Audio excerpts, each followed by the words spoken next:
je vais gérer un petit peu la prise de parole, les questions des participants. Et donc, je commence par céder la parole à Khaled. Alors, Khaled, si tu peux te présenter rapidement, si tu as des choses à dire, n'hésite pas. Et surtout, à toi la parole.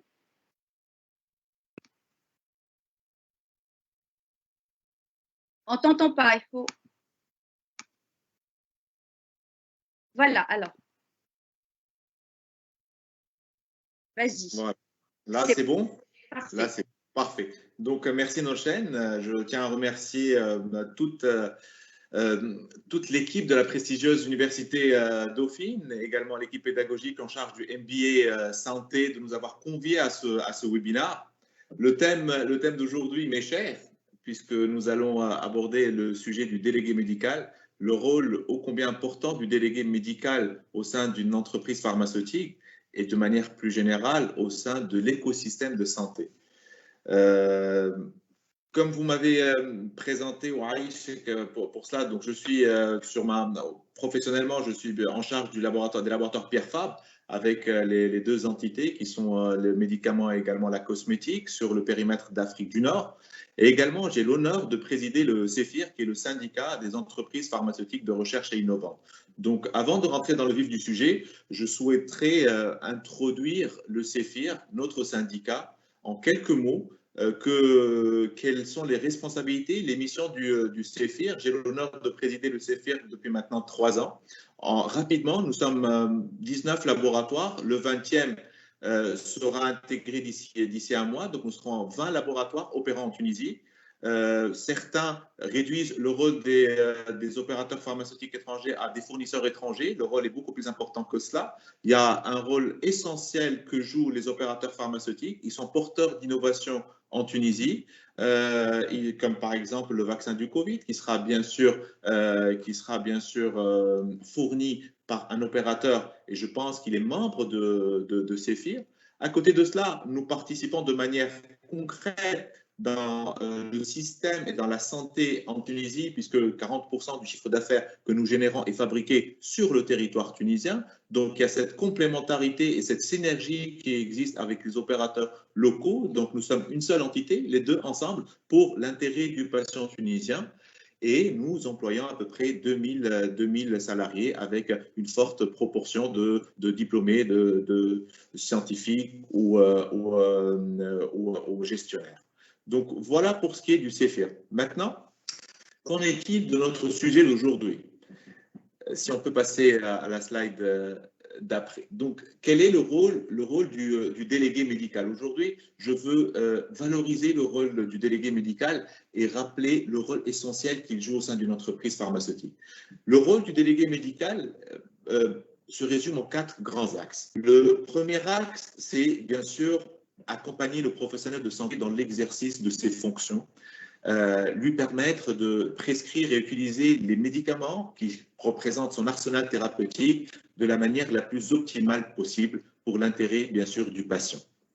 À côté de cela, il y a un rôle de partage de l'information scientifique fiable. J'insiste sur ce mot fiable. Troisième axe, c'est un lien privilégié entre le professionnel de santé et le laboratoire pharmaceutique, remontée d'informations, partage de l'expérience clinique du professionnel de santé et bien entendu, essayer du mieux possible à répondre aux besoins du professionnel de santé. Le quatrième axe qui est très important, c'est le volet pharmacovigilance. C'est quoi la pharmacovigilance?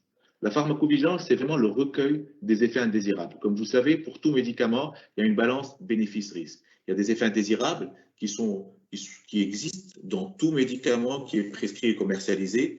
Le délégué médical est là pour recueillir, entre autres, les effets indésirables dus à l'utilisation normale d'un médicament et bien sûr accompagner le professionnel de santé en tant que coordinateur et lien avec, bien sûr, les experts métiers en charge de ce volet pharmacovigilance. Donc voilà le rôle, si vous voulez, structurer le rôle du délégué médical résumé en 4 grands axes. Maintenant, concrètement, que représente le délégué médical au sein d'une entreprise pharmaceutique?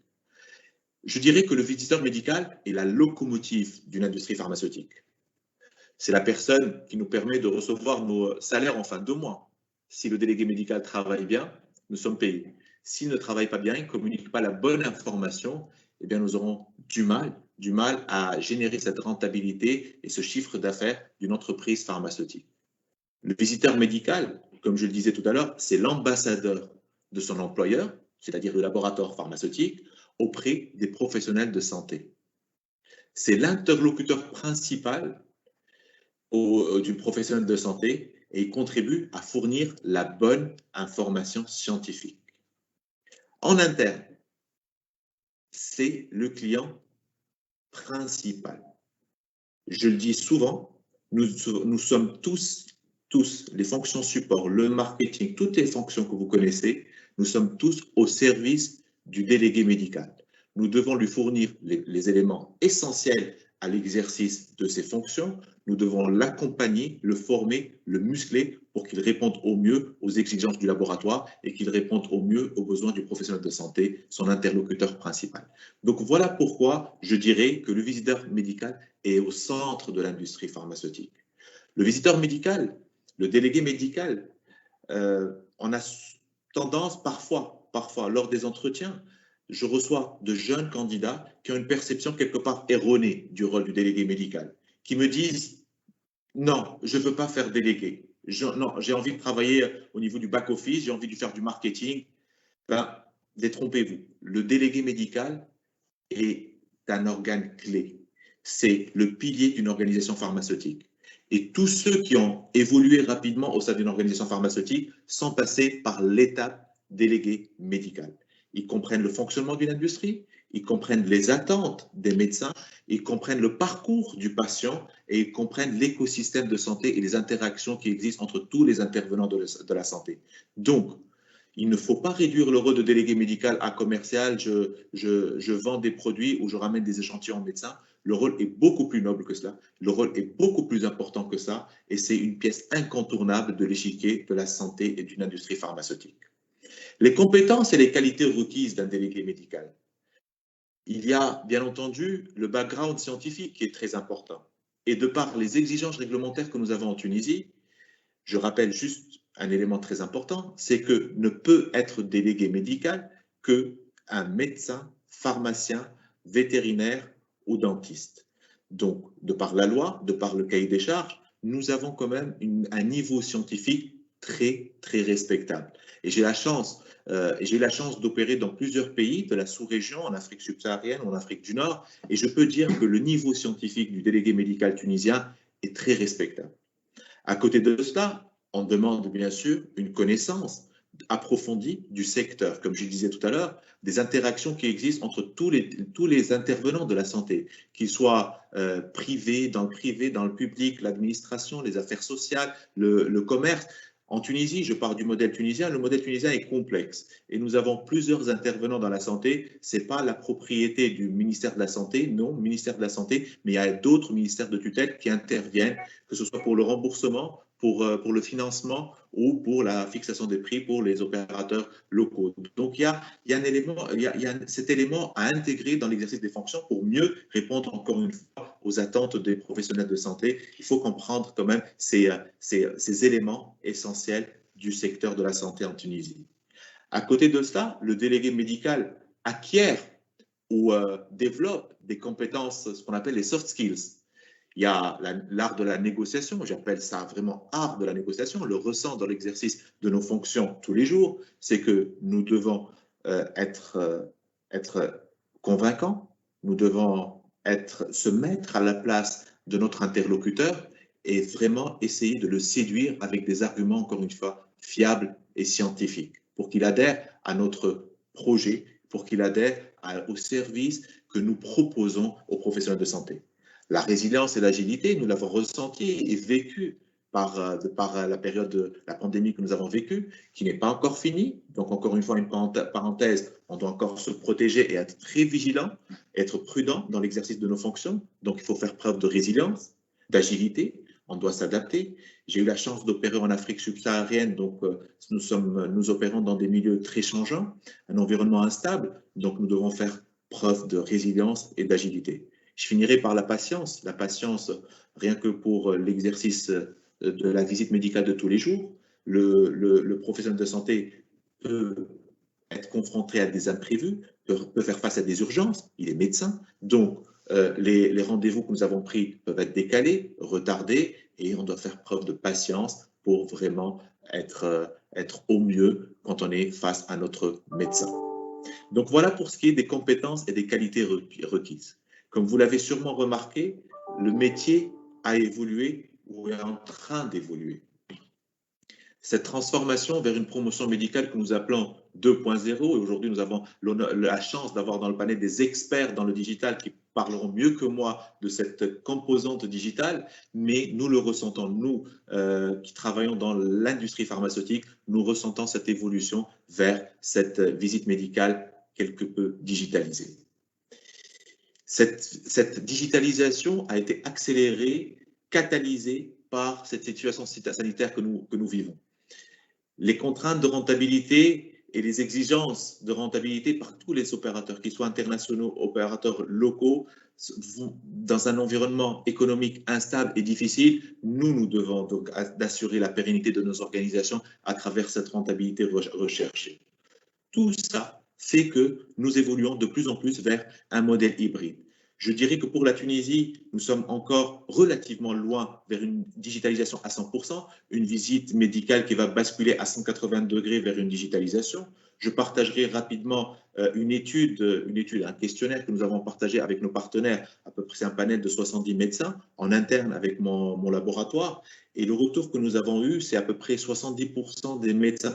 Nous leur avons laissé le choix. Quel est le canal privilégié pour la visite médicale?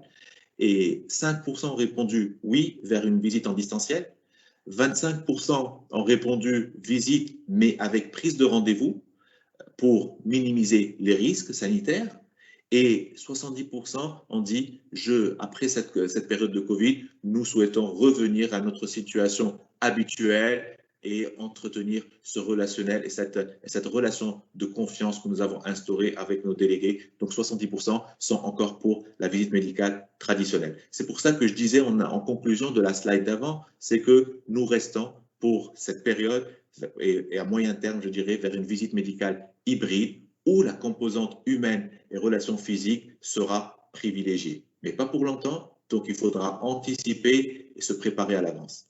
Sur cette slide, je partage avec vous les perspectives d'évolution. Bien sûr, la case à cocher essentielle au sein d'une entreprise pharmaceutique, c'est la case visite médicale. Mais il y a des perspectives d'évolution au sein d'une industrie pharmaceutique.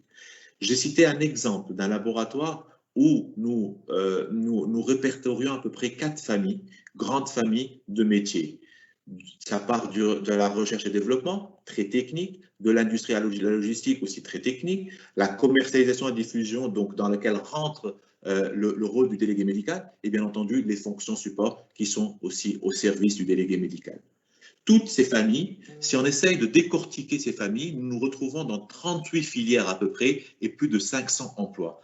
Tout ça pour vous dire que les perspectives d'évolution au sein d'une entreprise pharmaceutique sont vastes. Les évolutions les plus rencontrées, les plus courantes que dans l'industrie pharmaceutique, comme vous le savez, on part vers des positions de manager où on peut basculer vers le marketing, le médical, le réglementaire, un peu plus technique Market Access ou SFE, plus communément appelé Salesforce Effectiveness. Donc, voilà les perspectives d'évolution de l'industrie pharmaceutique. Mais pour évoluer au sein d'une industrie pharmaceutique, on doit être armé. Visite médicale, background scientifique n'est pas suffisant pour bien évoluer au sein d'une entreprise pharmaceutique. À côté de cela, bien sûr, les valeurs sur lesquelles je suis intransigeant personnellement, les valeurs humaines, parce que c'est essentiel et c'est le socle d'un collaborateur. À côté de la formation scientifique, il y a une formation que nous appelons la formation transversale. Comme par exemple un MBA santé ou un autre MBA, ces formations transversales viennent compléter la formation académique purement scientifique d'un collaborateur. J'ai essayé de partager avec vous une vision, la vision du LEM, qui est l'Organisation des entreprises du médicament. C'est le grand frère du CEPHIR de la Tunisie. Et par honnêteté intellectuelle, j'ai gardé cette vision telle qu'elle. On parle de pharmaciens ici, mais cette vision est valable également pour toutes les formations scientifiques. La formation scientifique tunisienne, le produit tunisien est fort. On sort avec des acquis techniques très respectable. À côté de cela, comme je le disais, il faut des formations transversales pour muscler le collaborateur, pour bien évoluer au sein d'une industrie pharmaceutique. Donc voilà ce que je voulais partager avec vous aujourd'hui dans ma présentation. Je voulais insister encore une fois sur le rôle essentiel et valoriser le rôle du délégué médical au sein d'une entreprise pharmaceutique. Toutes les autres fonctions sont à son service. Merci beaucoup, Khaled. Effectivement, moi, j'ai beaucoup apprécié comment tu as mis au centre même de l'industrie pharmaceutique le visiteur médical qu'on appelle VM ou DM. Effectivement, tu as mis aussi le point sur quelque chose qui est très important. Aujourd'hui, on parle de clients internes, le personnel est très important. Et le fait que ce soit considéré comme un pilier, je pense que ça met en valeur. Donc, moi, j'encourage beaucoup les jeunes qui nous suivent aujourd'hui, qui ont fait des études et qui se cherchent et se recherchent à éventuellement espérer être dans ces carrières parce qu'on apprend beaucoup justement de ces contacts des professionnels de la santé. Et ce que je veux dire aussi, je veux rebondir par rapport à ce que tu as dit, effectivement, on a toujours un souci quand on est issu d'une formation de santé 100%, donc vétérinaire, comme tu les as bien cités, ou médecin, ou quel que soit. Donc, ils sentent qu'il leur manque, quand ils vont aller voir les médecins dans la relation, il leur manque les soft skills, il leur manque beaucoup de choses. Donc, c'est ce qu'on essaye de faire dans la formation avec Dauphine, dans le cadre du MBA, justement. On a beaucoup de gens qui viennent du secteur pharmaceutique, donc ça s'adresse, c'est un MBA santé qui s'adresse tant aux gens de l'industrie pharmaceutique, mais aussi ceux qui sont en clinique ou qui veulent être formés dans ces métiers. Donc, je vous invite vivement à voir la plaquette du MBA santé et on a beaucoup de choses donc à apprendre mutuellement les uns des autres dans le cadre de ces formations. Très bien, merci beaucoup. Donc, je vais céder la parole à Selim, mais si quelqu'un a quelque chose à dire, n'hésitez pas à prendre la parole.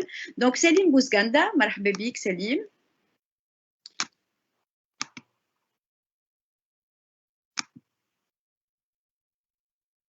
Deux minutes, Selim. Voilà, à toi la parole, Samahni. Voilà, c'est bon. Je te remercie, Nolchen. Je remercie toute l'équipe de Paris Dauphine de nous avoir donné cette opportunité de parler un peu de notre métier.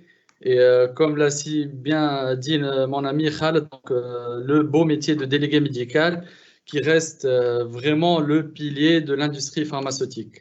Donc, pour compléter ce qui vient d'être dit, je vais partager avec vous une présentation. Vous me dites si elle est en plein écran ou non, si c'est bon ou non. C'est bon, oui, normalement. Est-ce que c'est en plein écran? Pas en plein écran encore, non. D'accord. Donc, je vais refaire juste quelques secondes.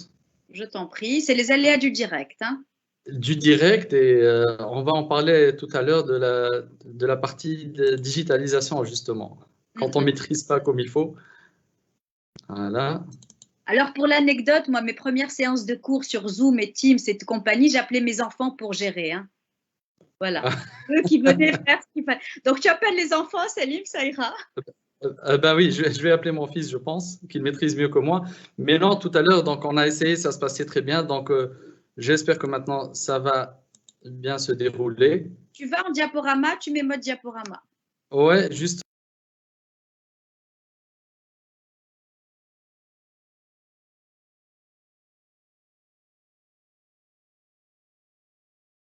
Justement. Donc, ou bien ça ne veut pas marcher. Donc, si l'équipe de Dauphine est à nos côtés, s'ils peuvent lancer le… Ils ont les diaporamas. Voilà. D'accord. Pour l'information, on est à 50 participants, donc j'aimerais remercier et féliciter tous ceux qui sont là parmi nous. N'hésitez pas à interagir si vous avez des questions. Moi, après, je vais faire une petite synthèse et nos invités seront ravis de vous répondre à vos éventuelles questions. Alors, est-ce qu'on a la présentation? Alors, moi, je l'ai lancée. Apparemment, vous ne la voyez pas. Hein? Non. Tu veux me l'envoyer si tu veux? Attends, je refais. Dauphine, est-ce que vous pouvez gérer? Je pense que Dauphine a pris la main, c'est bon. Donc, mode diaporama, s'il vous plaît. C'est parfait. C'est parfait. C'est pas encore un plein écran. Hein. Ah, voilà, ils vont le faire. Voilà. Allez, à toi l'honneur. Merci, cher Nolchen. Donc, je disais que, bon, évidemment, le beau métier de délégué médical, comme toute l'industrie pharmaceutique, est passé par une période de Covid qui a eu un impact, évidemment, sur nos activités. Avant de plonger et de voir comment, est-ce que plutôt la Covid a été un accélérateur sur la digitalisation, je me ferai un plaisir de vous présenter rapidement donc, les activités dans donc, merci de passer à la slide suivante. Voilà. Donc, l'industrie pharmaceutique en Tunisie, donc, il y a exactement 39 industries pharmaceutiques en Tunisie, 5 en cours qui n'ont pas encore eu leurs autorisations, donc 34 qui travaillent aujourd'hui. Les chiffres clés, vous pouvez les passer, mais on peut plonger un peu sur le chiffre. Nous employons à peu près 9000 collaborateurs et avec des investissements que vous pouvez voir, plus de 1,4 milliard de dinars. Et en taux de couverture, c'est-à-dire les produits qui sont fabriqués en Tunisie, qu'ils soient génériques, sous licence, c'est-à-dire princeps ou génériques, en pharmacie, on arrive pratiquement à 8 boîtes sur 10 qui sont vendues en pharmacie, qui sont fabriquées en Tunisie. Donc, juste pour vous dire à quel point l'industrie pharmaceutique tunisienne, elle a son poids. Donc, un petit aperçu aussi sur le slide suivant pour voir un peu qui sont les adhérents de la CNIP. La CNIP, donc, c'est la Chambre nationale de l'industrie pharmaceutique. Donc, voilà à peu près une idée sur nos adhérents. Et on peut passer après pour voir l'impact de la Covid. Donc, au niveau industriel, rapidement, pour vous donner une petite idée sur le secteur, comment il a été touché par la Covid. Donc, l'activité industrielle n'a pas été impactée réellement. Nous avons continué à travailler, évidemment en mettant en place un nouveau protocole sanitaire. Le nombre d'emplois, c'est important de le dire, de le souligner, n'a pas été touché, que ce soit dans l'industrie que dans la promotion médicale. Et enfin, le chiffre d'affaires n'a pas connu une amélioration notable. Mais il est important de souligner que c'est un secteur qui reste très important et stratégique. Maintenant, passons à la visite médicale et au métier de délégué médical. Je ne vais pas encore mettre l'accent sur toute la valeur et l'importance du délégué médical. Ça a été très bien expliqué par mon ami Khaled. Mais je voudrais vous rappeler que nous avons eu pratiquement 2 mois d'arrêt de terrain, d'activité sur terrain. C'est-à-dire que la promotion médicale a dû s'arrêter et on a dû trouver des solutions pour nos délégués et pour rester surtout en contact avec nos prescripteurs, et qui sont des médecins, qui sont des pharmaciens et tout ce qui est donc dans ce beau domaine. Donc, avec ces arrêts des activités, nous avons dû mettre en place, pour continuer à joindre nos clients, comme on peut les appeler, donc à travers les SMS, les calls, les webinars, des emailing, des visites virtuelles, évidemment. Donc, ça a été mis en place par pratiquement la majorité des industriels en Tunisie. Et ça a été fait en un temps record, c'est-à-dire dès la 2e semaine, on a vu des médecins qui étaient visités à travers ce canal. La slide suivante va vous expliquer que à la reprise des activités, c'est-à-dire au mois de mai 2020 à peu près, nous avons repris les activités en présentiel, les visites en présentiel, en mettant en place évidemment pour nos collaborateurs les équipements de protection individuelle. Ici, je voudrais juste souligner un point très important, que ces EPI, ces équipements, donc qu'ils soient des gels hydroalcooliques, des masques ou autres, c'est fait pour évidemment protéger nos clients et pour protéger nos collaborateurs. Et c'est un centre de coût qui est supplémentaire, mais qui est indispensable et primordial pour la reprise de nos activités. Donc, nous avons mis en place tout ça, pratiquement tout le monde a dû faire ça.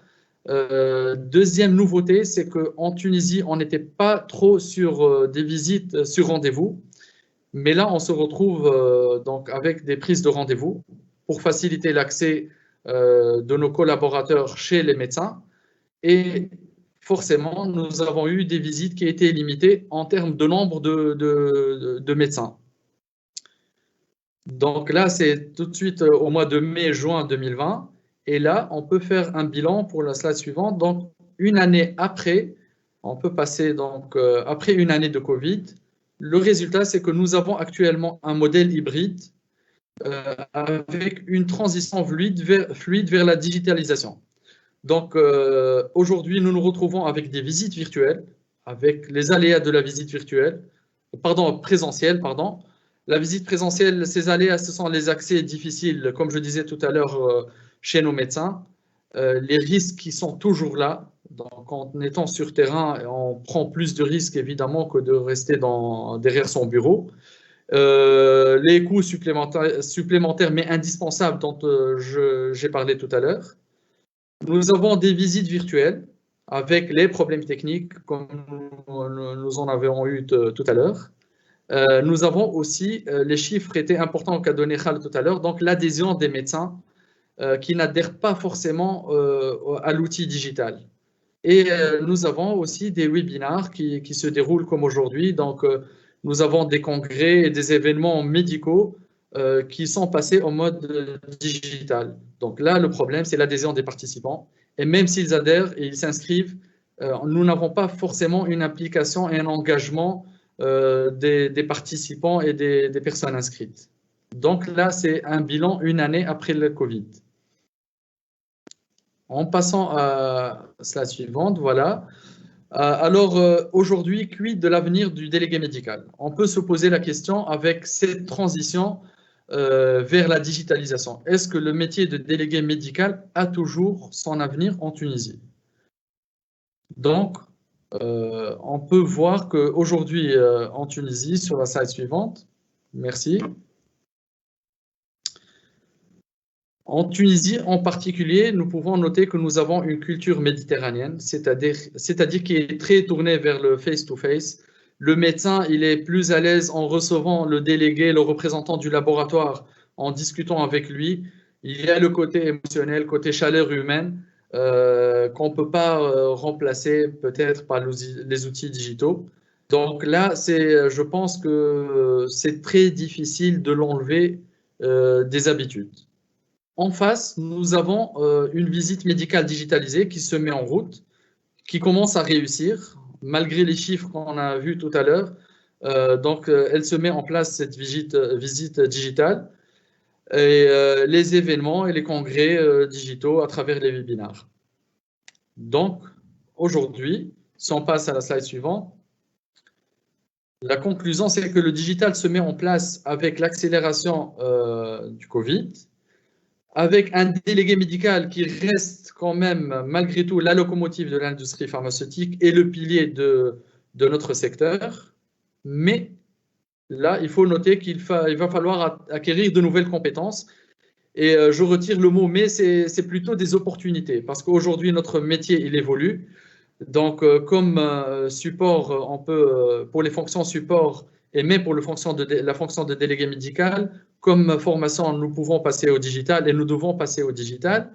Comme métier d'évolution, tout à l'heure, Khaled l'a bien noté, donc on a parlé du MBA santé, par exemple, qui est une formation transversale et qui donnera plus d'opportunités à nos collaborateurs pour évoluer dans ce métier de la promotion médicale.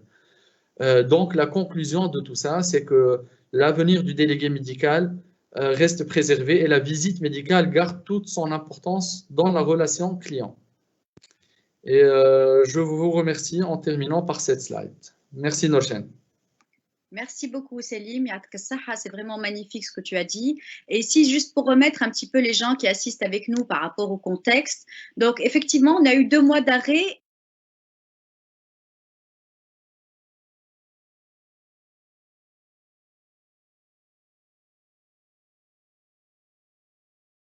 Et pour la petite histoire, donc on a été confinés le 22 mars.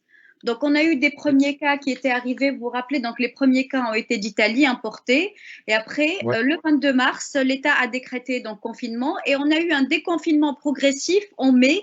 Et donc, on retrouve bien par rapport à ce que tu disais, donc mars, avril, mai qui ont été difficiles pour tout le monde, notamment pour les cas des visiteurs. Donc, je vous félicite pour la réactivité, effectivement, de mettre 2 semaines comme ça rapidement pour essayer de trouver un moyen. C'est important aussi de ne pas couper le contact, hein, de garder le contact avec ses vis-à-vis. Moi, je dirais les vis-à-vis en général, parce que le délégué médical, il n'a pas un seul vis-à-vis que le médecin, mais plusieurs vis-à-vis.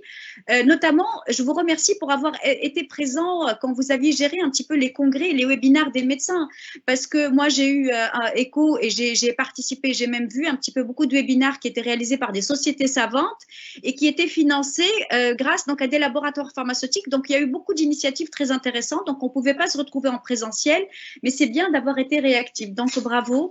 Et sinon aussi, je rebondis parce qu'on a eu parmi les questions quelqu'un qui disait est-ce qu'il y a un futur pour le délégué médical? Et donc, je pense que tu as répondu.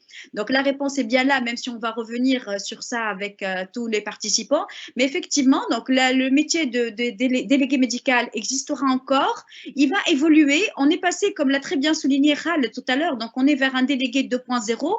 Au fait, il faut juste avoir l'agilité aussi dont a parlé Ral. Il faut être réactif et essayer de s'adapter et d'assister à des formations comme ce qu'on est en train de faire aujourd'hui, à des webinaires, mais aussi de suivre des formations comme le MBA Santé de Dauphine Tunis. Voilà, je vous remercie. Merci beaucoup Selim. Et maintenant, donc, je vais donner la parole à Firas. Donc, Firas, à toi l'honneur. J'ouvre ton micro. Voilà, c'est parfait. J'ai réussi d'un seul coup. Merci Nochen, bonsoir à tous, merci Nochen pour la transition, merci à Khaled et Selim donc, pour les présentations et la qualité du rendu, et merci pour Dauphine Tunis aussi pour l'opportunité de partager avec vous mon point de vue. Donc, je me présente, Firas Lesil, je suis directeur médical pour Novo Nordisk, donc firme danoise, leader mondial dans le diabète. Et après, aujourd'hui, dans ce process de digitalisation, moi, ce que je vous invite à faire pour commencer notre présentation, c'est passer en revue les tendances aussi qui font qu'aujourd'hui, on est en train de parler du digital. Donc aujourd'hui, on a des tendances qui sont en train de refaçonner tout le système de soins, y compris aussi l'approche de l'industrie pharmaceutique et des pharma. Premier fait et non des moindres, première tendance, c'est qu'on est face à de nouveaux comportements, de nouvelles exigences de nos clients, des médecins et les patients. Et je vous inviterai à développer ce point dans les slides qui suivront cette slide-là. Après, deuxième fait, c'est qu'on est face à l'émergence de nouveaux types de concurrents dans le paysage du médicament et de la santé. Ces nouveaux types de concurrents, si je les cite, ils vous seront très étranges, mais il s'agit d'entreprises comme Intel, comme Qualcomm, des acteurs qu'on n'attendait pas il y a quelques années sur la scène du healthcare, mais qui tiennent aujourd'hui une place pivotale. Troisième tendance, c'est qu'aujourd'hui, on a aussi un chiffre de la réglementation, comme l'expliquait Khaled tout à l'heure, avec une réglementation très stricte, assez contraignante des fois pour la promotion médicale. Quatrième fait, c'est qu'aujourd'hui, et pour la première fois de son histoire, l'industrie du médicament, elle perd le contrôle sur la génération autant que sur la dissémination des informations sur les produits. Aujourd'hui, les informations sur nos médicaments sont disponibles un peu partout sur le net.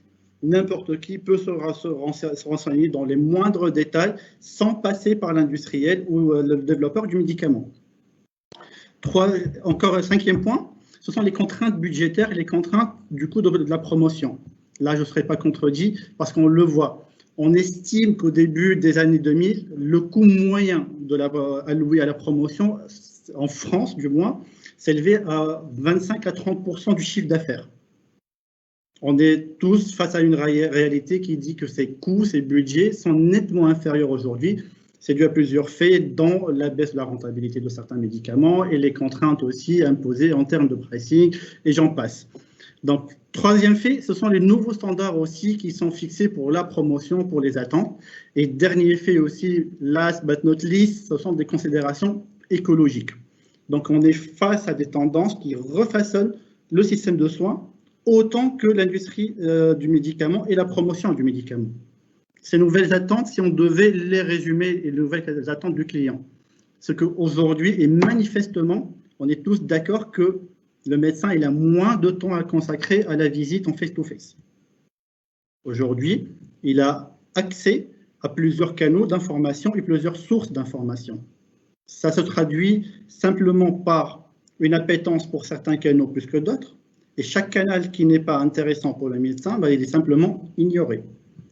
Après, aujourd'hui, l'attente, elle est encore plus haute en termes d'exigence, c'est-à-dire qu'on attend des visites à plus forte valeur ajoutée, autant sur la solvabilité scientifique que technique qu'en termes de transparence. Encore un point, c'est qu'aujourd'hui, la communication est en train de shifter. Il y a quelques années, la communication dans la promotion médicale était axée sur le médicament, sur le produit. Aujourd'hui, on parle d'une communication axée sur le patient. Et dernier fait, c'est qu'aujourd'hui aussi, le médecin lui-même, il fait face à une multiplication des vis-à-vis, avec l'émergence de nouveaux métiers, et j'en passe, les MSL, les VM, les fils d'accès, et j'en passe. En face, et pour ne pas rester à contresens, il y a une opportunité. C'est l'opportunité digitale. L'opportunité digitale, c'est surtout un moyen de construire un discours plus impactant. C'est une multiplication des canaux aussi. C'est-à-dire qu'aujourd'hui, on a plusieurs canaux de communication. On est dans un environnement multicontact. Attendez, j'espère que ça passe. Et dernier point que je n'arrive pas à voir sur ma slide. En fait, c'est la nouvelle place en fait, allouée au remote detailing, au self-detailing et autres canaux de communication. Et puis, pour finir, donc, parlons-en de ce client. Notre client, notre médecin, est aujourd'hui très connecté. On estime que 86% des patients, des médecins utilisent régulièrement leur desktop, 85 disposent d'iPad, ils passent beaucoup de temps sur le mobile et la tablette, et le temps passé sur ces devices-là, sur ces nouveaux canaux qui se présentent à nous, il est estimé à 22 heures par semaine. Sur ces 22 heures, plus que 50% du temps est alloué au travail. Donc, voyons encore, qu'est-ce qui fait aussi qu'il y a des préférences canal aujourd'hui? Le premier fait qui fait qu'il y a une préférence au virtuel, que la communication virtuelle, c'est cette flexibilité du temps, cette flexibilité du rendez-vous. On le connaît, le challenge, le cauchemar du délégué, c'est l'attente, c'est l'obtention du rendez-vous. C'est de décrocher cette visite, décrocher ce face-à-face, décrocher ces 15 à 20 minutes très précieuses face à son client. Aujourd'hui, avec le digital, on offre deux parties, une grande flexibilité pour gérer ce créneau de temps, pour l'avoir, pour le fixer, pour le modifier. Aujourd'hui, les médecins, eux, sur cette observation menée par IQVIA en Grande-Bretagne et en Espagne, ils se disent plus concentrés. Ils sont plus à même d'être focus sur le discours scientifique. Ils apprécient le fait de pouvoir télécharger les données qui leur semblent pertinentes. Sur certains points, ils ont cette garantie que ce face-à-face reste très professionnel, très scientifique et qu'il ne tourne pas aussi à la discussion sociale, chose qui peut arriver en visite médicale, en face-à-face, et avouons-le. Donc, en termes d'adoption, en fait, je pense que l'industrie pharma, quelque part, a été prise de court. L'adoption, elle est supérieure aux attentes. Vous voyez un peu sur les chiffres, ce sont les médecins qui attendent de leurs patients en fait, d'adopter les systèmes de monitoring à distance. Aujourd'hui, les chiffres, si on fait un petit tour du monde, il est de 17%, mais c'est amené à être multiplié par 2, voire par 3 sur les 5 à 10 ans qui viennent. L'adoption, elle l'est aussi de l'autre côté, en fait. On est sur une approche B2B2C, notre dernier classe étant le patient, et le patient lui-même, il est très willing. Il y a une grande adoption du patient et une grande appétence vers le digital. Donc, on est dans un environnement qui ne nous donne pas le choix de digitaliser ou pas, mais qui nous impose de digitaliser. Finalement, on va vers quoi? Le résumé, la résultante de toutes ces tendances, de ces nouveaux impératifs, c'est qu'on va vers un nouveau modèle d'engagement avec des nouvelles exigences clients. Et dans ce modèle-là, on a aussi un shift du rôle du visiteur médical et de toutes les forces termes. On passe de vecteur de l'information, on passe du moyen, du porteur de l'information vers un activateur de levier qui a entre les mains plusieurs canaux de communication et qui a aussi la main d'activer des leviers pour mettre à contribution ces canaux-là. Donc, aujourd'hui, on a une transformation du métier même. Et ça concerne en premier lieu le visiteur médical, comme l'expliquait Khaled tout à l'heure. Aujourd'hui, c'est une priorité business.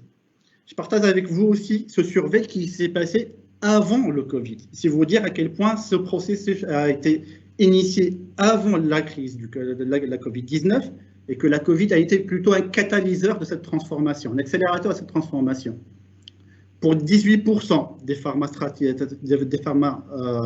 interrogés, la priorité, c'est de la transformation de la field force en un représentant multicanal, un représentant qui maîtrise le digital et qui est présent dans tous les canaux de communication.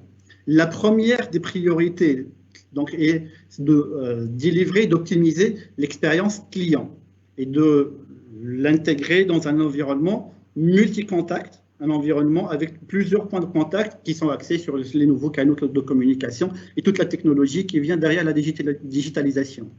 Quelques chiffres. En fait, on estime qu'en 2030, 32% des revenus générés par l'industrie pharma seront générés par les solutions digitales. 70% des pharma ambitionnent enrichir leur portefeuille produit avec des solutions digitales. On sort d'une logique où on est fournisseur de produits, fournisseur de médicaments. On va vers une logique où on est fournisseur de solutions. Et la solution ne se résume plus aux médicaments, mais elle se résume à mettre le patient au sein d'un écosystème pour prendre en charge sa maladie. Et c'est l'ambition de 70% des pharma interrogés aujourd'hui. 38% des pharma vont vers un développement de leurs propres solutions. C'est-à-dire que c'est de la technologie, ce sont des canaux de communication, ce sont des applications et j'en passe, qui appartiendront, qui seront développés au sein des pharma même. 55% s'estiment dans une étape de développement des compétences. Seulement 20% des pharma s'estiment être dans une étape de la maturation de leur transformation digitale. C'est vous expliquer aussi la complexité de ce processus. 58%, chez 58% des pharma, la transformation digitale est une priorité du top management. Et puis, excusez-moi, chez 79% donc, des pharma, on espère un retour et sur investissement significatif dans les 5 ans. Je passe. Donc, finalement, le digital, c'est 3 piliers. C'est une exécution plus efficiente en termes de coûts, en termes de réimaginer les process et en termes de développement d'une culture qui développe la réflexion et les compétences. C'est un autre modèle d'engagement qui s'opère. C'est un engagement client qui est plus effectif. C'est un modèle réimaginé avec des interactions qui sont plus ciblées, qui sont multicanales, qui sont surtout centrées sur le besoin du client. Et troisième résultat, troisième objectif, c'est l'innovation. C'est-à-dire qu'aujourd'hui, dans ce process, on va mettre à contribution de la technologie et développer de la technologie et toute l'innovation viendra de là. Donc, qu'est-ce qu'on lui demande, ce délégué 2.0? Qu'est-ce qu'on lui demande? Finalement, pas peu. On lui demande pas moins de changer de culture, de changer de paradigme, de passer d'une logique commerciale, où il est là, où il a des KPI ventes, il a des objectifs, il doit décrocher des prescriptions, pour aller vers une approche beaucoup plus dynamique, beaucoup plus prospective, beaucoup plus réactive, une approche où il a tout un environnement qu'il tient en main et il active les canaux et les leviers qui lui semblent le plus convenables en fonction du client qu'il a en face. On lui demande aussi, dans ce nouveau rôle, d'apporter aux professionnels de la santé des services plus adaptés, qui gardent une validité, une solvabilité scientifique, et qui créent surtout une plus-value et qui maintiennent une confiance derrière cette plus-value pour le médecin. Troisième et nouveaux impératifs aussi, c'est la visibilité. Aujourd'hui, le délégué il se transforme en quelque sorte en figure publique. Sur le multicanal, aujourd'hui, un délégué, il surveille un peu ses publications, ses propos sur les réseaux sociaux et les parties qu'il peut prendre, et j'en passe. Aujourd'hui aussi, sur cette nouvelle approche, dont la viabilité, elle passe notamment par le cross-canal, c'est-à-dire qu'il doit jongler entre les différents canaux qui lui sont mis en main. Et ça ne veut dire à aucun moment que les nouveaux canaux vont se substituer au face-to-face. Au contraire, le face-to-face prend une nouvelle place, mais ça sera au délégué aussi d'incorporer dans son environnement le self-detailing, le mode detailing, le detailing et tous les autres canaux. Finalement, c'est un process complexe avec beaucoup de challenges, autant pour l'industrie en elle-même que pour le délégué qui est au sein de cette industrie et au cœur de cette transformation. On se pose beaucoup de questions aujourd'hui parce que est-ce qu'on est assez armé sur un plan réglementaire? Comment va changer la réglementation? Comment est-ce qu'elle va évoluer aujourd'hui? On fait face, comme d'autres secteurs, à la fracture numérique. On n'a pas tous la même maîtrise, on n'est pas tous dans ce process de changement, de transformation, et on n'y s'intègre pas tous à la même vitesse. Aussi, on demande aussi d'acquérir de nouvelles expertises, d'évoluer, de sortir de schémas battus et d'habitudes qu'on a pu en fait entretenir pendant des années. Il y a cette complexité aussi. La transformation digitale est une jungle. Et c'est ce qui fait aussi que c'est un process dans lequel on risque de se perdre énormément. Et c'est ce qui fait aussi émerger de nouveaux corps de métier, de nouvelles fonctions au sein de l'industrie pharmaceutique. Il y a quelques années, certaines positions n'existaient pas. On parle aujourd'hui de multi-channel engagement, on achète de l'expertise, on a recours à beaucoup de consultants et de consulting en termes de transformation parce que on n'a pas forcément le savoir-faire en interne dans les staffs classiques, dans les organisations classiques qu'on a aujourd'hui. Et puis, peut-être la dernière des interrogations, c'est qu'est-ce que le succès aujourd'hui dans cette transformation? Qu'est-ce qu'une transformation digitale réussie dans l'industrie pharmaceutique? Et là, il faudra aussi entrer peut-être dans un débat plus consensuel où on fixe des KPI et qu'est-ce qui ferait aussi une évaluation de cette transformation et sa mise en œuvre. Et le dernier challenge, c'est un challenge de temps. Et là, c'est ce que vient de nous prouver la Covid. C'est-à-dire qu'à un moment, on prenait quelque part notre temps pour opérer cette transformation et un jour, on a dû l'accélérer. Certains estiment qu'on a gagné 6 ans de transformation dans cette année 2020 qui sera mémorable pour tous. Donc finalement, c'est l'anticipation du changement qui compte. C'est anticiper le changement pour toute la logique de la promotion, pour la transformation digitale de l'industrie et pour l'évolution des métiers au sein de l'industrie. Premièrement, le fer de lance étant le délégué médical, donc je pense que c'est peut-être l'une des premières fonctions qui devra évoluer. Donc c'est pour ça que sur cette citation de Bill Gates où il dit que nous on a tendance à surestimer les choses qui vont changer, les changements qui arriveront dans les 2 ans, mais on a tendance à sous-estimer aussi tous les changements qui s'opéreront dans une dizaine d'années. Et la décennie qu'on a derrière nous ne fait que nous le prouver. Et je pense que sur ces propos que je passerai la parole à un expert en termes de transformation digitale qui pourra prendre le relais. Donc, Mohamed Ali, à toi l'honneur. Je me permets juste un petit peu d'intervenir, une intervention entre vous deux, le fil conducteur un petit peu. Au fait, tout ce que vous dites un petit peu, Selim, Khaled, Mohamed Ali, qui n'a pas encore parlé, mais qui va le dire là actuellement, au fait, vous rejoignez l'évolution même du marketing. Le marketing a beaucoup évolué aussi. On parle aujourd'hui de human-centric marketing, où on met l'humain au centre de la stratégie marketing et quand on dit l'humain, on entend 2 grands partenaires, 2 grands piliers. Alors, le premier pilier, on en a parlé très bien tout à l'heure avec Khaled, c'est justement le délégué médical qui est le pilier, l'ambassadeur de l'entreprise. Et le deuxième pilier, c'est le consommateur. Ici, beaucoup plus, on parle de patientèle. C'est vraiment lui qui est au centre de la relation. Donc, moi, je pense que c'est très important de remettre tout ça dans le contexte.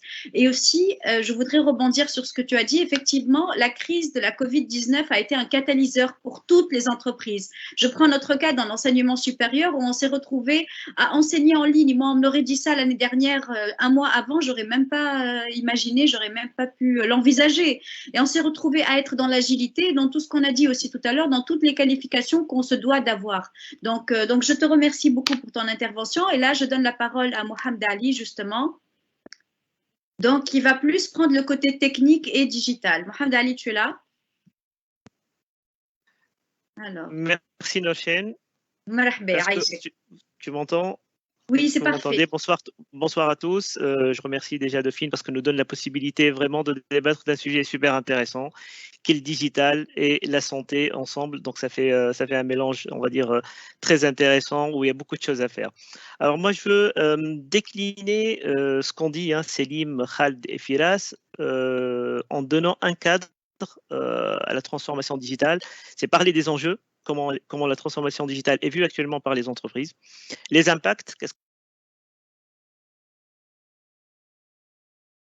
que ça impacte de mettre en place une transformation digitale dans une entreprise, à quel niveau, et surtout parler de quelques clés de réussite pour pouvoir mener à bien cette transformation digitale.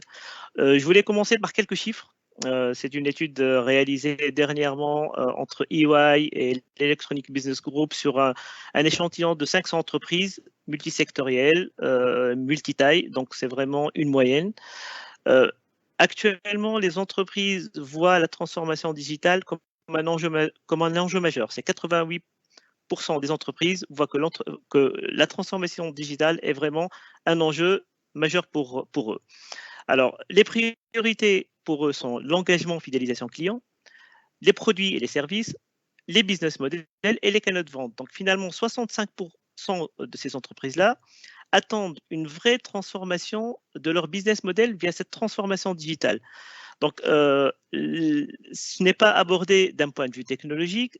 Si on veut résumer à ce stade d'évolution de la transformation digitale, c'est que c'est vraiment un changement de business model focalisé sur le client. C'est comme ça que les entreprises, à ce stade, abordent la transformation digitale. Donc, une fois qu'on a mis ce contexte-là, on peut aller regarder quelles sont les difficultés auxquelles elles sont confrontées. Donc, les difficultés, la première, c'est vraiment adapter l'organisation aux enjeux digitaux, parce qu'il y a une circulation plus importante de l'information, des délais plus courts, de nouvelles décisions à prendre.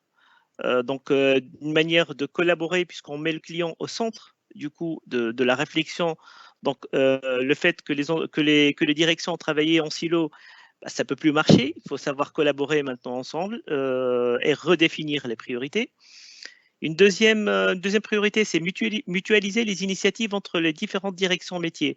Parce qu'on voit chacun aborde, on va dire, la transformation digitale par sa vision et essaye d'explorer, essaye de mettre en place des proof of concept, etc. Tout ça n'est pas forcément mutualisé. On revient aux problématiques d'organisation qui pilote tout ça. Du coup, on atterrit sur la troisième problématique, c'est le manque de leadership et de vision. Qui pilote cette transformation digitale? Est-ce qu'il y a vraiment une feuille de route de cette transformation digitale? Est-ce que c'est des initiatives prises séparément? Donc, du coup, c'est la partie leadership qui rejoint le deuxième et le premier point, qui devient un sujet très important. Le quatrième, c'est qu'une fois on parle d'innovation, on parle d'expérimentation, mais une fois ça c'est fait, comment on déploie à l'échelle de l'entreprise? Donc, on revient au problème d'organisation, de collaboration. Et le cinquième, c'est le recrutement et l'intégration de nouvelles compétences. Alors, pourquoi les compétences arrivent en cinquième position?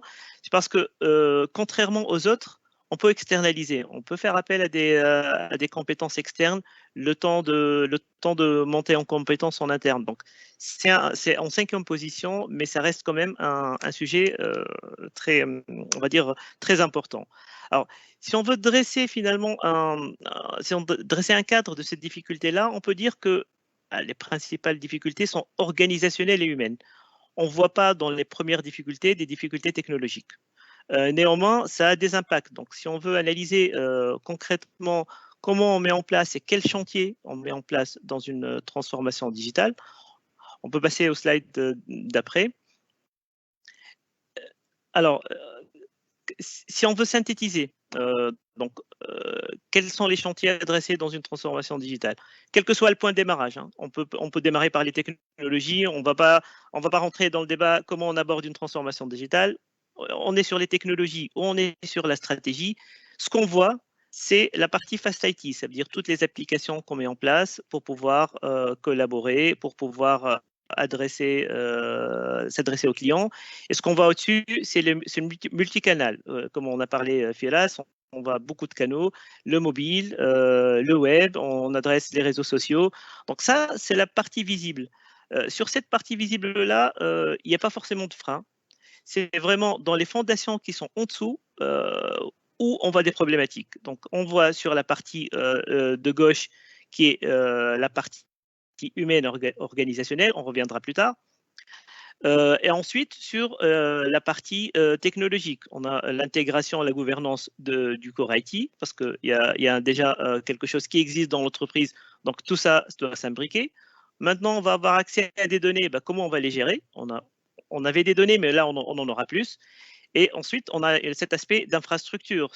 On peut aller sur une transformation digitale, on peut mettre du Fast IT, du multicanal, mais il faut avoir l'infrastructure qui suit derrière, qui soit capable de pouvoir déployer et de pouvoir monter, on va dire, en capacité quand il le faut.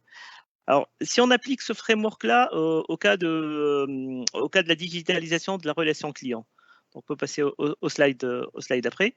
Donc, alors, quel que soit l'objectif, hein, on veut personnaliser, par exemple, la relation, on veut faciliter le self-service, on veut améliorer l'engagement, ou on veut simplement faire du multicanal. Alors, on commencera par, quand on regarde le Fast IT, hein, on commencera par mettre en place des frontaux, des applications, de nouvelles applications qu'on va développer, qu'on va acheter, etc. Donc, cela, on va les mettre en place. On va essayer de distribuer finalement ces applications-là sur de nouveaux canaux. On va essayer de se connecter sur les réseaux sociaux. Donc là, c'est les premières choses qu'on commence à faire. Mais ensuite, dès qu'on veut rentrer dans la case d'optimiser l'expérience client, ben là, on va devoir aller plus loin. On va avoir des données, donc il faut savoir les stocker. Il faut savoir les protéger parce que maintenant, on ne peut pas faire, surtout dans le cadre de la santé, on ne peut pas faire n'importe quoi avec les données personnelles.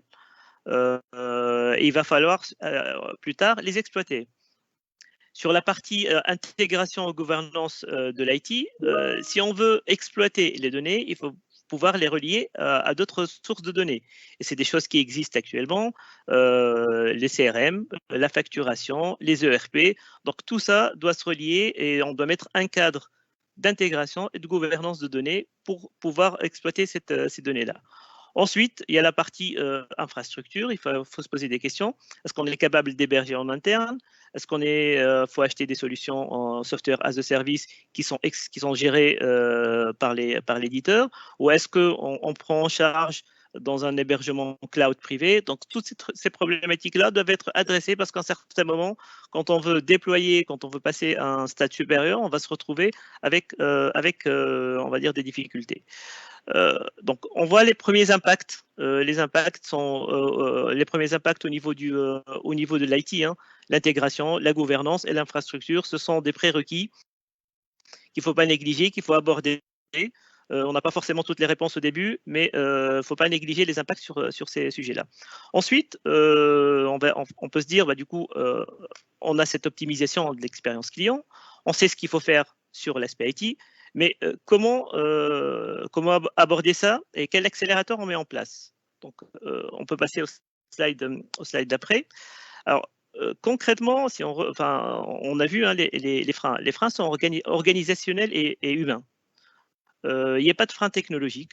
Enfin, il y a des problèmes technologiques, mais il n'y a pas forcément de frein technologique. Donc, vraiment, pour commencer, on va dire, pour accélérer et mettre en place cette transformation digitale, il faut commencer par une organisation adaptée aux enjeux digitaux. Ça veut dire quoi? Il faut peut-être créer de nouvelles entités. On voit des directions de transformation digitale voir le jour. En plus des directions de système d'information qui, elle est garante de la robustesse du système d'information, que tout fonctionne bien, qu'opérationnellement, il n'y a pas de souci. Et quand du coup, on ne veut pas mettre cette partie-là d'innovation chez la DSI pour la laisser concentrer sur son rôle, donc on crée une direction de transformation digitale. Il y a des entreprises qui créent des labs, qui créent des factories pour pouvoir développer, pour avoir cette capacité-là et cette agilité-là pour explorer des choses. Donc finalement, il va y avoir de nouvelles entités. Avec ces nouvelles entités-là, il va y avoir aussi de nouveaux rôles métiers surtout. On voit des rôles métiers qui sont des product owners, des data owners, c'est des gens qui sont dans les directions métiers et qui sont responsables d'un point de vue technologique. Il y en a qui sont responsables sur l'exploitation de la data et il y en a qui sont responsables sur le développement des applications. On voit d'autres rôles hein, qui sont moins techniques. Le responsable Chief Data Officer. On voit des rôles hybrides comme le DPO qui est lui un mi-chemin entre le juridique et le technologique. Donc il relie le juridique et par exemple la cybersécurité. On voit surtout de nouvelles collaborations. Donc du coup, qui va l'idée cette transformation digitale? Est-ce que c'est la DTD, la direction de transformation digitale? Est-ce que c'est en collaboration avec la DSI? C'est un binôme qui se crée pour pouvoir mener cette transformation digitale-là. Et comme on a vu que les attentes sont vraiment sur la refonte du business model, quelle implication a la direction générale et le COMEX? Les décisions doivent-ils, c'est eux qui sont les sponsors de cette transformation digitale-là ou non? Donc il y a toutes ces problématiques-là, toutes ces relations, les nouveaux rôles, les nouvelles entités à mettre en place, à commencer par cette partie-là. Il ne faut peut-être pas tout mettre en place, mais commencer par cette partie-là pour se donner les moyens de réussir. Ensuite, une fois qu'on a mis cette organisation-là, il y a tout l'aspect culturel. C'est vrai qu'on doit aller sur les compétences et les méthodes, mais avant d'aller sur les compétences et les méthodes, il y a toute cette culture-là à diffuser, à faire accepter. Donc, il y a déjà la vision, on n'est plus dans une vision produit, on est dans une vision centrée client et usage. Donc, déjà, c'est un mindset à avoir. Ensuite, il y a tous les processus. Donc, on est dans un monde un peu plus agile et on réduit les cycles de vie de décision. Donc, tout ça aussi, c'est une nouvelle culture. La décision doit se prendre plus rapidement parce que les cycles sont plus rapides et les attentes, on va dire, des clients sont plus pressantes. Et le troisième aspect, et qui est très important, c'est l'acculturation data et le partage de l'information. On a toujours, généralement, ce qu'on trouve dans les entreprises, c'est un fonctionnement en silo où chacun garde ses données dans son coin. L'information, elle n'est pas forcément partagée. Donc, pour pouvoir exploiter et aller sur une optimisation du parcours client, il faut partager cette donnée déjà et surtout s'acculturer. C'est une donnée qui n'est pas de qualité est une donnée qui n'est pas exploitable. Donc, c'est bien d'avoir des données, mais il faut qu'elles soient ces données-là doivent être de qualité. Donc, il y a toute cette acculturation-là et il faut que on va dire, les métiers soient responsables de leurs données aussi. Ils ne peuvent pas mettre tout et n'importe quoi dans leur application, ce qui n'est, enfin, c'est pas forcément évident pour tout le monde d'aborder cet aspect-là. Donc, du coup, il y a tout un travail d'acculturation, de sensibilisation des métiers. Ensuite, comment on voit des nouveaux rôles métiers et de nouveaux rôles IT, il y a vraiment qui sont hybrides. Il y a vraiment un rapprochement entre le métier IT entre le métier et le IT à faire. Et même entre l'IT et la direction générale. La direction générale, qui doit être le sponsor de cette transformation digitale-là, parce qu'elle impacte le business model, elle doit être sensibilisée aux problématiques de l'IT. On n'est plus dans une relation, je passe une commande, on est dans une relation de co-construction de cette feuille de route-là. Donc, du coup, ils doivent être sensibilisés aux problèmes, c'est-à-dire quand on lance un projet, quand on développe une application, il y a des choses qu'on ne maîtrise pas, il faut l'accepter.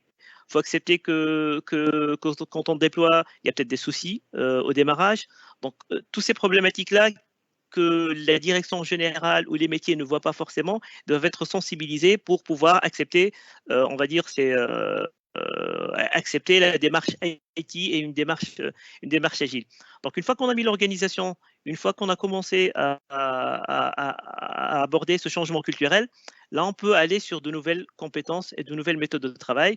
Les nouvelles méthodes de travail, c'est quoi? C'est collaborer ensemble. Donc, du coup, une fois qu'on a acculturé et qu'on a la bonne organisation, on peut déployer un processus de collaboration. On peut aller avoir des feedbacks, on va dire cette culture de feedback, de transmission d'informations, des feedbacks rapides pour pouvoir s'améliorer.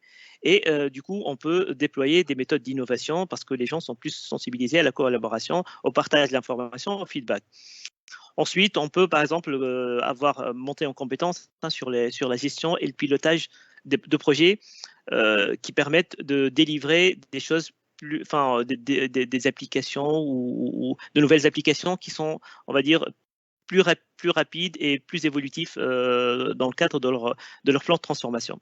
Donc, vraiment, si on regarde cette transformation digitale, on voit que la conduite du changement est la clé de réussite. La clé de réussite ne vient pas des technologies. Certes, les technologies sont là pour répondre aux besoins, mais si on n'a pas la bonne organisation au départ, si les gens ne sont pas acculturés à cette transformation digitale-là pour pouvoir décliner les méthodes, on va avoir du mal. Donc finalement, ce qu'on voit dans cette conduite du changement-là, c'est que les impacts sont importants pour les collaborateurs en termes de compétences et en termes de culture. Donc il y a un vrai travail de fond à ne pas négliger dans cette feuille de route-là de transformation digitale. Alors, si on dresse, on va dire, un bilan pour l'état actuel et le futur finalement de la transformation digitale, on peut passer au slide suivant. Sur la partie relation client, actuellement, on a vu même dans les réponses des différentes entreprises, on est centré sur l'expérience client. Ça veut dire quoi? Ça veut dire qu'on essaye d'optimiser le parcours client dans le cadre de la consommation des propres produits de l'entreprise. Donc, on fluidifie son parcours, on essaie de l'engager sur cette partie-là. Mais finalement, dans certains secteurs, ce n'est plus forcément suffisant. Pourquoi? Parce qu'on a de la data, de plus en plus de data, on a des capacités d'intégration et d'APIisation de systèmes d'information qui nous permettent d'aller, comme l'a illustré Filas, qui nous permet d'aller dans une autre projection. Ça veut dire quoi? C'est qu'au lieu de passer, on passe du modèle offre centré sur l'expérience client à un modèle plateforme. C'est-à-dire que l'entreprise, on est en train de plateformiser les entreprises et les entreprises deviennent des opérateurs de données en tant que tels. Donc, du coup, on passe d'une expérience client sur les offres, sur les produits de l'entreprise, à un réseau d'expérience client. Donc, chaque entreprise, elle a son expérience client, et on essaye, avec les capacités d'intégration et les données qu'on a, on essaie de créer tout un réseau d'expérience client, et du coup, les entreprises se projettent en répondant aux besoins de leurs clients au-delà de leurs produits. C'est tout un écosystème. Donc, du coup, il y a un nouvel écosystème à penser.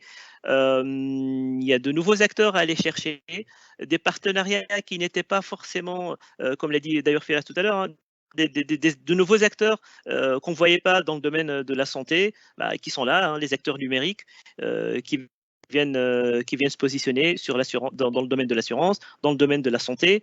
Donc, tous ces acteurs-là, il faut sortir, on va dire, la conclusion, c'est qu'il faut sortir de la vision centrée sur l'entreprise et s'ouvrir à l'écosystème pour pouvoir offrir au-delà au-delà des produits et des services de l'entreprise, une autre expérience client qui est un petit peu plus large et qui répondrait vraiment aux besoins étendus de ce client-là.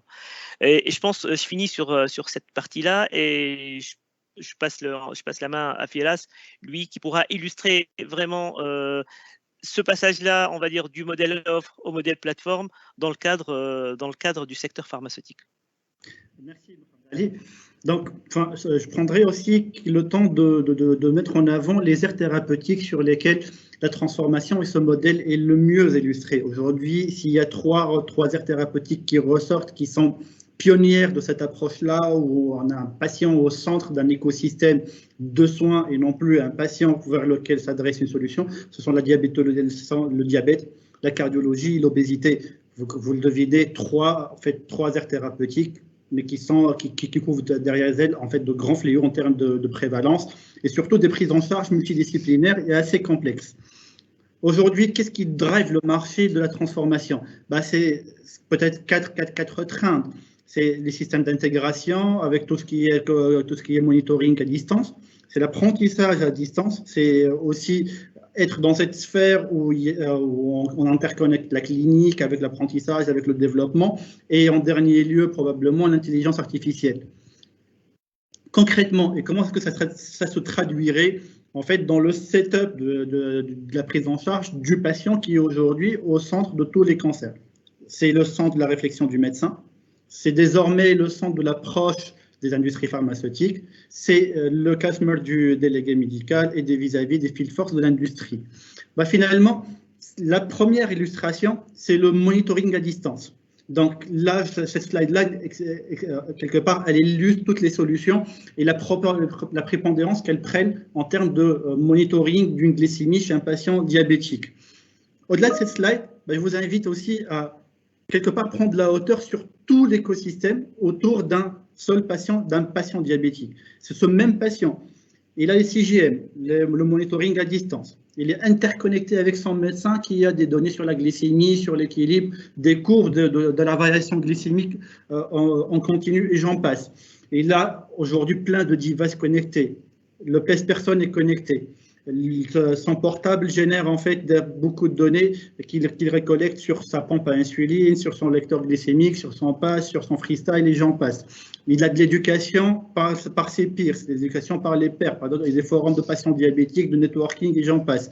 Il a aussi l'interconnexion de tout ce qui est imagerie, tout ce qui est exploration avec son médecin. Aujourd'hui, finalement, on a 100 dossiers médicaux, plus son historique médical en poche.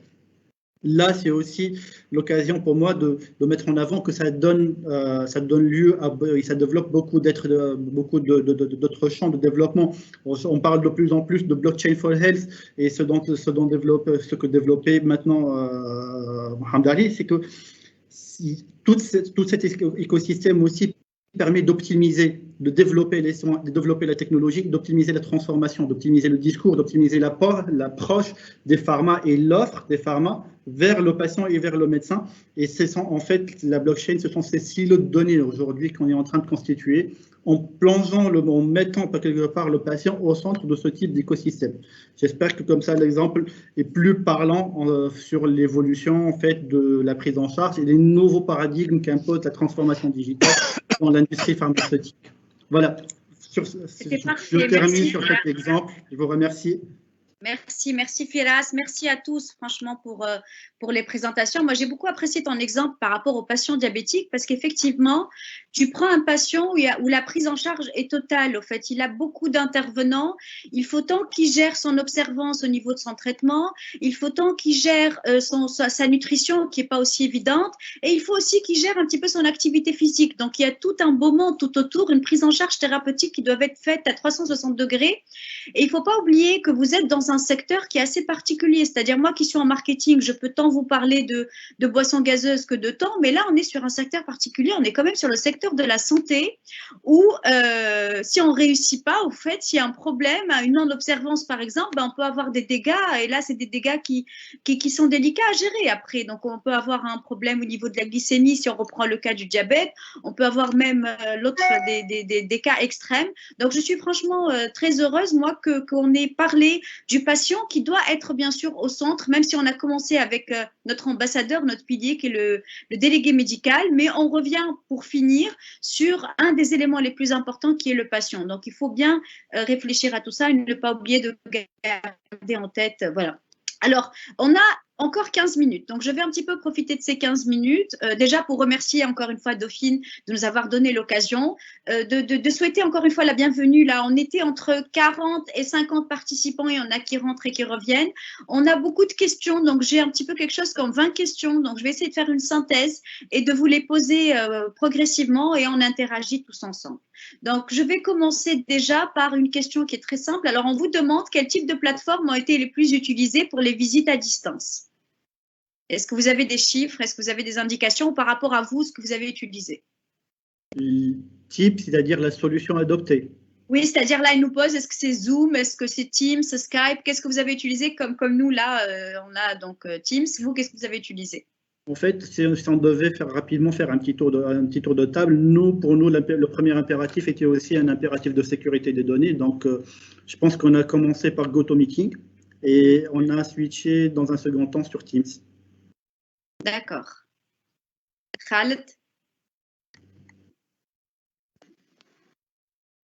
Nous avons commencé dans un premier temps par Zoom et on a basculé il y a 2 ou 3 mois sur Teams. Et moi, j'ai une visibilité sur pratiquement toutes les multinationales qui opèrent en Tunisie. Comme nous avons l'habitude d'organiser des réunions mensuelles, c'est vrai que nous avons fait face à cette problématique que certains n'avaient pas les accès pour Zoom, d'autres pour Teams. Mais le compromis que nous avons trouvé finalement, c'était des réunions Teams maintenant.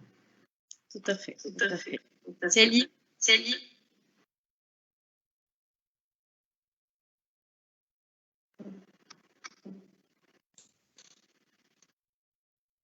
Oui, est-ce que vous m'entendez? Oui, tout à fait. Oui, Nourchen. Alors, donc, je te plateforme. Zoom, Teams, qu'est-ce que vous avez utilisé?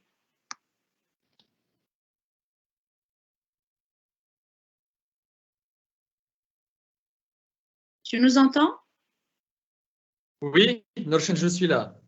Donc, on te demandait, au fait, on a un des participants qui voulait savoir quelle plateforme vous avez utilisée. Donc, j'ai demandé donc à chacun des participants et là, je me retourne vers vous par rapport à Pharmaghreb. Ouais, tout à fait. Je te remercie pour la question et pour notre ami qui est en ligne. Donc, nous avons commencé par Zoom, c'était la plateforme la plus fluide et la plus courante à ce moment-là, mais après, nous sommes passés à Teams. Et Donc, là, on est sur les deux, nous sommes en jongle entre les deux, on va dire. Il faut juste faire attention par rapport à la sécurité. Là, Mohamed Ali va peut-être confirmer et vous donner des conseils par rapport à ça, par rapport à Zoom qui est gratuit, où il y a peut-être des problèmes de sécurité. Mohamed Ali, ton avis? Alors, il faut faire attention, enfin, on va dire, il faut faire attention par rapport, parce que, enfin, il y a plusieurs sujets concernant la sécurité. Donc, il y a plusieurs contraintes réglementaires et surtout, on voit par exemple, en termes de sécurité, de confidentialité, on voit maintenant émerger l'extraterritorialité américaine. Du coup, ça veut dire quoi? C'est le Cloud Act qui permet aux États-Unis d'aller chercher les données, même s'ils sont hébergés en Europe ou n'importe où dans le monde, si ça dépend d'une entreprise américaine. Donc avant, il y avait ces contraintes-là où on disait de faire attention à la nationalité, etc., parce qu'il y a des problèmes réglementaires d'accès aux données. Maintenant, il y a une vraie problématique d'extraterritorialité américaine. Donc, du coup, un petit peu dans le monde, on est confronté à un risque de voir ces données fuiter. Donc c'est là où je dis il y a quand même maintenant il y a l'aspect juridique commence à être très important avec les données. C'est au-delà de la technique, il faut être aussi au courant des réglementations pour pouvoir choisir la bonne plateforme de communication. Merci beaucoup. Sachant que le domaine justement pharmaceutique est très réglementé, c'est-à-dire qu'on ne peut pas faire de la publicité à tort et à travers pour un médicament. Et donc, il faut faire attention ici justement si on va communiquer aussi par rapport aux données, à l'éthique, à la législation. Donc, tout à fait, je suis tout à fait d'accord avec vous. Alors aussi, ici, je me retourne encore vers toi, Mohamed Ali. Donc, on m'a demandé par rapport au chatbot. Donc, est-ce que, moi, je sais qu'il y a eu beaucoup d'applications de chatbot. J'ai même un étudiant, Zied Marouen, qui est peut-être parmi nous, qui a mis en place un chatbot pour donc, je voulais savoir, est-ce que tu as eu de la demande par rapport à ça ou vous, si vous avez pensé ou géré par rapport au chatbot éventuellement, que ce soit pour les médecins ou pour les patients? Alors, les chatbots, moi personnellement, enfin, j'en ai pas, enfin, je les vois émerger. Hein, ça fait partie, c'est un des nouveaux canaux. Enfin, il n'est pas forcément nouveau, mais c'est un des canaux qu'on voit émerger, surtout dans les banques. En fait, concrètement, avant, on avait les serveurs vocaux. Hein. Il y avait les serveurs vocaux qui permettaient en fait de faire gagner du temps, et de répondre, enfin, ne pas solliciter forcément les personnes et de répondre plus rapidement possible aux questions des clients sans solliciter un responsable, sans solliciter on va dire des acteurs de l'entreprise. Donc, c'est vrai qu'actuellement, on voit ça émerger avec l'intelligence artificielle qui enrichit ce canal-là. C'est un sujet qui est tendance, mais on voit aussi que ça impacte beaucoup de choses. C'est finalement, donc il y a en dessous les données qui sont collectées, qu'est-ce qu'on en fait. Il faut que ça s'intègre aussi avec les autres applications. Ça veut dire il ne faut pas que dès qu'il met par exemple comment identifier, comment authentifier le client avec le chatbot. Donc c'est une couche, c'est un canal, mais il faut vraiment comme ce que j'ai montré tout à l'heure, il faut aller dans les fondations aussi à chaque fois pour voir quels sont les impacts et si une fois que l'expérimentation a réussi, est-ce qu'on peut vraiment déployer ça à l'échelle et profiter de ce canal-là. Tout à fait. Merci Mohamed Ali. Donc, je me tourne vers Selim, Khaled et Firas. Est-ce que vous avez eu à réfléchir à ce moyen de communication ou à le mettre en place. Je peux partager une expérience personnelle et de notre laboratoire où nous avons lancé un chatbot pour poser le diagnostic du paludisme. Nous avons lancé un produit, pour votre information, le paludisme continue de tuer à peu près 500 000 patients tous les ans en Afrique. Et donc, nous avons commercialisé et nous sommes partenaires de plusieurs initiatives de lutte contre le paludisme en Afrique subsaharienne. Et dans ce cadre-là, nous avons lancé un chatbot qui, je pense, qui a reçu beaucoup de succès dans plusieurs pays, notamment en Côte d'Ivoire, avec un accompagnement et une éducation des patients, surtout pour le diagnostic différencié et surtout ne pas tarder pour la prise en charge. Très bien, merci.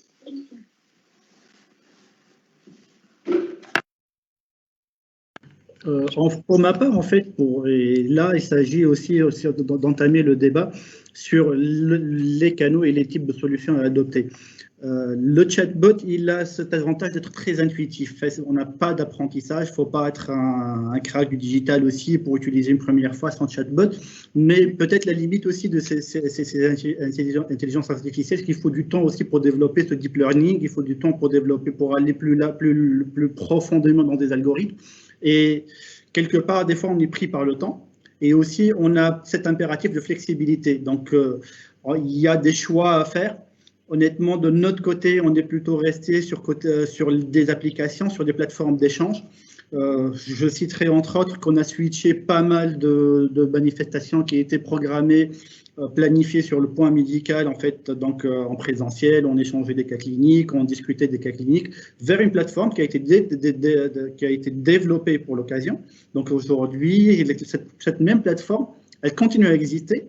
Et belle surprise, c'est que même des mois après sa mise en place, dans un contexte de crise sanitaire, elle continue à fédérer plus de gens, à générer un peu plus d'échanges, et elle prend de plus en plus place dans une pratique, dans des habitudes. C'est vous dire aussi que l'adoption est croissante, même sous nos cieux où on peut se poser beaucoup plus de questions qu'ailleurs. Là, j'ai une question justement par rapport à quelqu'un, Félix, donc qui me pose cette question. Il me dit, est-ce que l'impact ou le recours virtuel a été apprécié ou est apprécié par les médecins en Tunisie, justement? Même si je pense, Khaled nous a présenté un peu des chiffres tout à l'heure d'une étude qu'il avait faite, mais j'aimerais que vous me donniez votre avis par rapport à ça.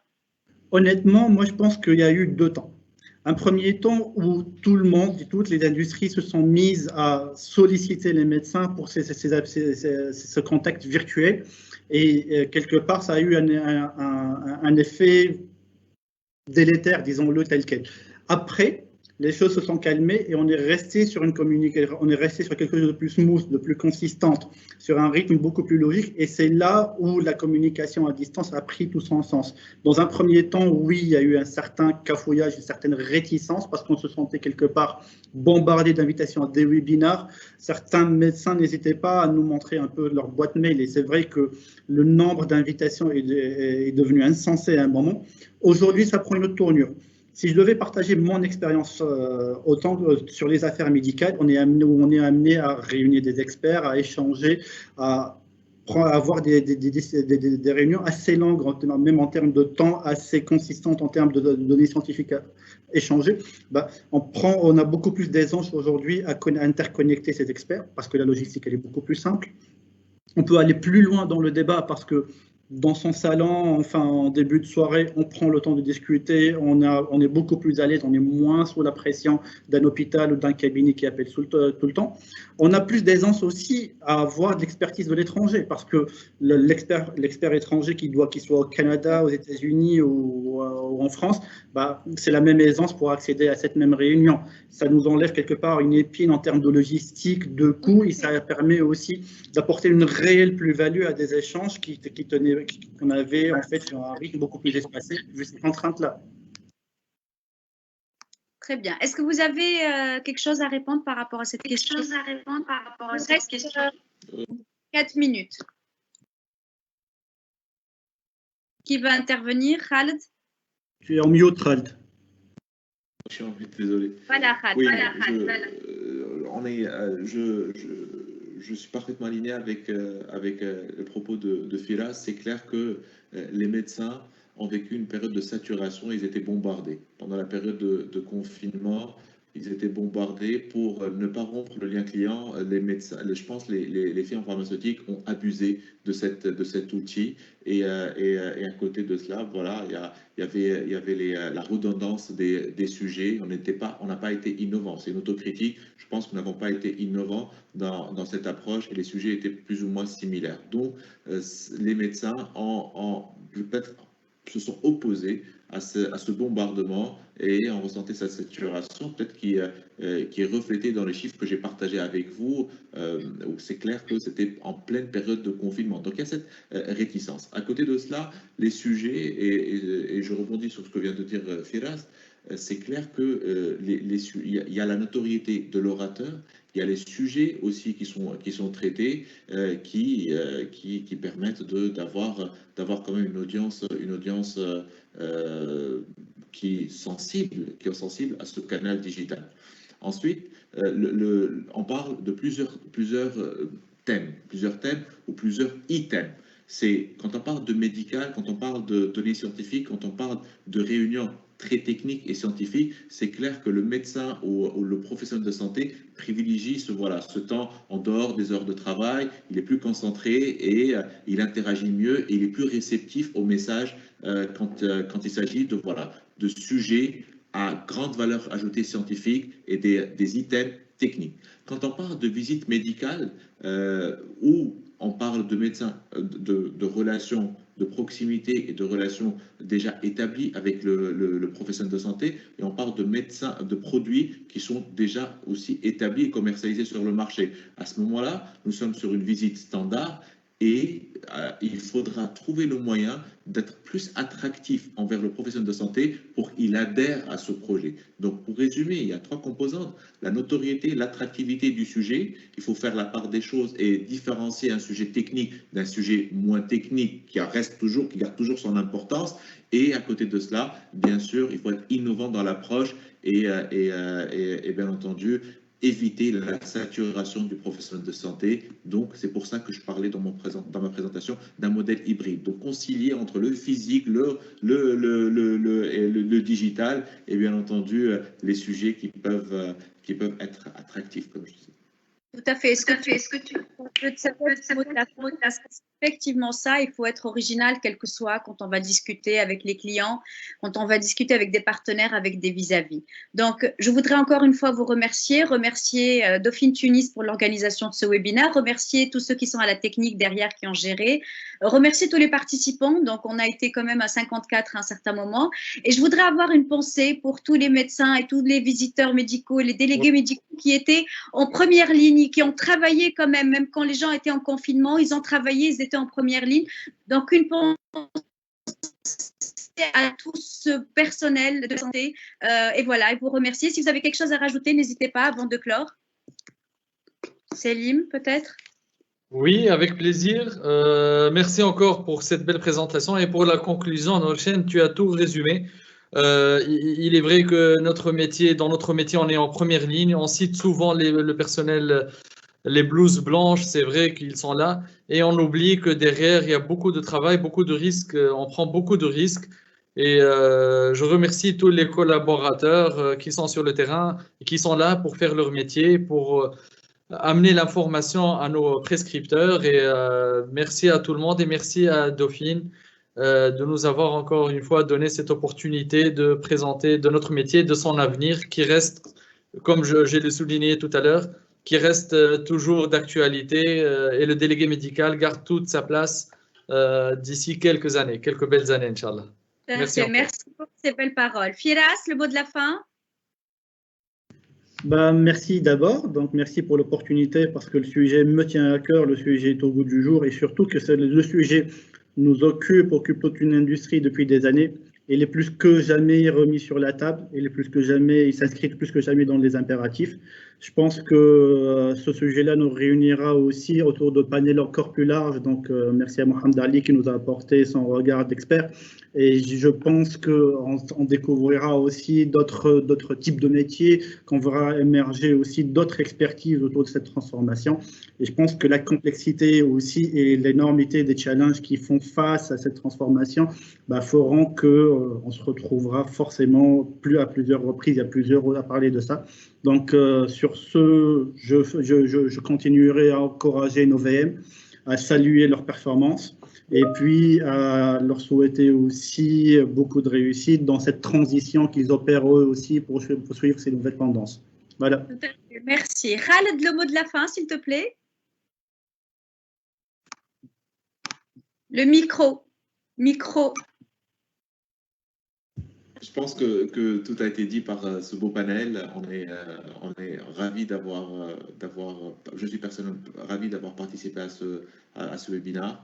Valoriser le rôle du délégué médical, anticiper aussi les transitions, cette transformation digitale. On a souvent parlé de transformation digitale, mais après pour nous c'était un peu flou. Ça correspond à quoi cette transformation digitale? J'espère que nos experts aujourd'hui ont expliqué comment elle se traduit, cette transformation digitale, et comment elle est adaptée à notre secteur pharmaceutique. Encore une fois, protégez-vous. On n'est pas encore sorti d'affaires, donc restez vigilants. Et encore une fois, merci à tous nos collaborateurs sur le terrain aujourd'hui pour donner la bonne information scientifique et accompagner les médecins dans l'exercice de leurs fonctions. Encore une fois, merci à tous.